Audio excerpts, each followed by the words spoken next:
Bonjour à tous et merci de vous abonner tous les matins à cette revue de la presse. Ouvrons déjà notre périple ce matin avec le journal Le Drapeau, le quotidien d'information républicain qui parle du retour triomphal. Francis Ngannou est accueilli en héros. D'après le journal ce matin, le jet privé qui transportait celui que l'on surnomme affectueusement The Predator et sa famille en provenance de Riyad a atterri, c'était mardi dernier le 31 octobre, dans la nuit à l'aéroport international de Yaoundé devant une foule en liesse. Selon ces sources dignes de foi, il devrait être reçu dans les heures à venir par les hautes autorités de la République. L'information ce matin est à retrouver en page 11. En petite une, on parle de santé publique. Le Cameroun est confronté à une épidémie de conjonctivite. Le quotidien Mutation pour sa part ce matin parle de corruption et nous présente un contre-rapport cité par la CONAC parmi les ministères les plus gangrénés et qui refusent de collaborer. Le ministère des Domaines, du Cadastre et des Affaires foncières présente les actions et acquis en son sein dans la croisade effective et sans relâche contre ce fléau. L'information ce matin est à retrouver à page 5. En page 7, on parle de compteurs prépayés et Néo perd 60 milliards de francs CFA par an. Et puis en page 6, caisse des dépôts et consignations, la mobilisation des ressources est lancée. On parle également ce matin de la lutte contre la corruption avec le quotidien Le Messager. Le rapport qui divise nous est présenté à la grande une. Inscrit dans le hit parade 2023 de la CONAC comme l'un des ministères les plus corrompus et qui refuse de collaborer, le MINCAF contre-attaque ce matin à la page 3. En page 12, on s'interroge au sujet de la Fédération camerounaise de lutte. 60 millions de francs CFA ont-ils été détournés? Le collectif des présidents des ligues régionales vient de saisir le tribunal criminel spécial à ce sujet. À la grande une du bi-hebdomadaire Le Point ce matin, conquête de l'espace, Mined Libom, Lilican en tourloupe. D'après le bi-hebdomadaire, alors que le pays croupit dans une incurable qualité des services de télécommunication, le Minpostel veut plutôt nous amener à la conquête de l'espace sur un matelas de milliards. Non pas que nous sommes incapables, mais la manœuvre paraît trop grosse pour prospérer. L'on conclut à une tentative de délestage des caisses publiques de plus de 2 milliards de francs CFA de ces maigres ressources.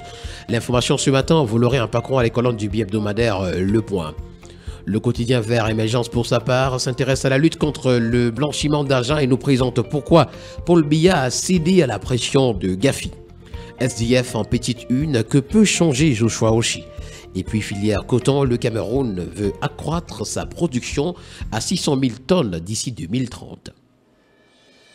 À la grande une du quotidien national bilingue Cameroun Tribune ce matin, c'est la coopération entre le Cameroun et la Corée du Sud qui intéresse d'ailleurs. Dans cette coopération, le quotidien nous parle des projets à gogo.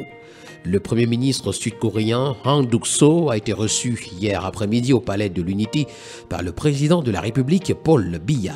Au menu de l'entretien entre les deux personnalités, les nombreuses pistes de développement de la coopération bilatérale, notamment dans les domaines de l'économie, de la santé et du numérique. L'information ce matin au complet, vous l'aurez en parcourant les pages 2 et 3. À la grande une du journal de l'économie, le quotidien Économie, 2010-2021, l'emploi recule. C'est le constat de l'Institut national de la statistique qui vient de publier sa 3e enquête sur l'emploi et le secteur informel. C'est à retrouver ce matin en page 3. Célestin Bédigui s'exprime ce matin en pied de une. La société de payage est une entité prédatrice de ressources du pays sans contrepartie durable. Ce matin, le quotidien L'Info à chaud revient sur le retour triomphal de Francis Ngannou au Cameroun après avoir dignement représenté le Cameroun. Seulement, le journal nous présente l'inacceptable accueil. D'après le quotidien L'Info à chaud, aucune autorité municipale, administrative ou politique n'a fait le déplacement pour l'aéroport international de Yaoundé-Simalin pour accueillir le boxeur Francis Ngannou qui vient de faire flotter très haut le drapeau camerounais. L'information ce matin est à retrouver en page 2. Lutte contre le blanchiment de capitaux, financement du terrorisme en petite une.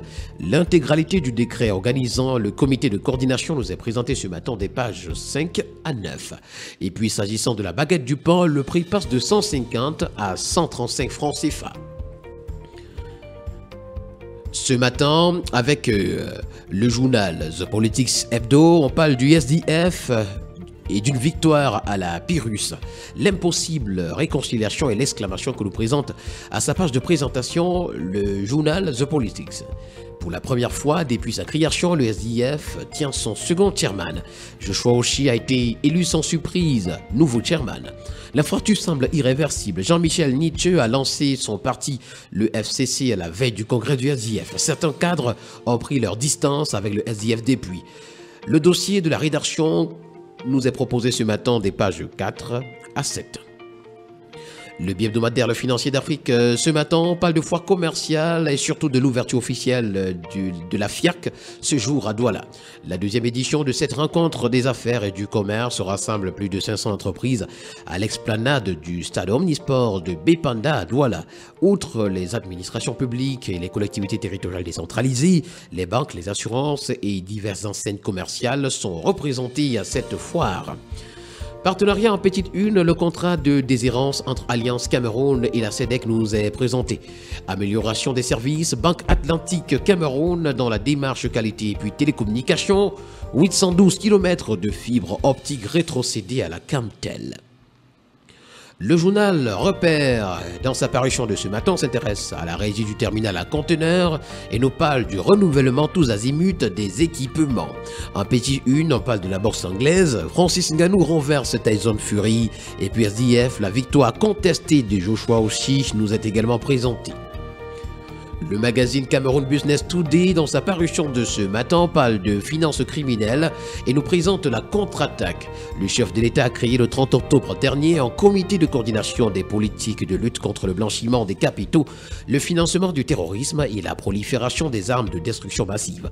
Le phénomène terroriste a déjà coûté des centaines de milliards de francs CFA au Cameroun au cours des 10 dernières années. Le blanchiment des capitaux demeure un risque élevé que le nouveau dispositif va aussi prévenir. L'analyse de l'expert Dr Toumenta Kennedy nous est proposée ce matin en page 21. Le quotidien Nouvel Horizon pour sa part ce matin, s'agissant du Cameroun, nous présente à sa grande une le top 5 des secteurs les plus corrompus en 2022 selon la CONAC. Pour le premier news magazine camerounais Défis actuels, on donne la parole à Marthe-Angéline Minja, directrice générale de API. Le soutien de l'État contribue à la compétitivité des entreprises. La directrice générale de l'Agence de promotion des investissements livre ses impressions à l'issue de la visite-évaluation au sein de quelques entreprises ayant bénéficié des incitations fiscales et douanières à l'investissement. Retrouvons également une sortie ce matin, petite une, c'est celle de Maître Akeremouna, avocat et militant anticorruption qui dit, je cite, « Glencore devra payer près de 900 milliards de francs CFA de dommages et intérêts à l'État du Cameroun. » Terminons ce matin par le quotidien Info Matin qui s'intéresse au pain et nous renseigne également que la baguette de 200 grammes passe de 150 à 135 francs CFA.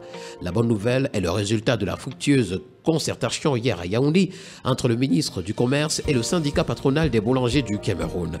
Le communiqué de Luc Magloire Baga Tangana précise par ailleurs que ce prix prend effet à compter de ce jeudi 2 novembre 2023. L'information ce matin est à retrouver au complet à la page 3. Mesdames et messieurs, voilà qui met un terme à cette autre sortie de la revue de la presse camerounaise. Merci d'avoir été des nôtres ce matin. Nous comptons également sur vous pour être tout aussi des nôtres demain. Merci à tous et au plaisir de nous retrouver demain pour le même exercice.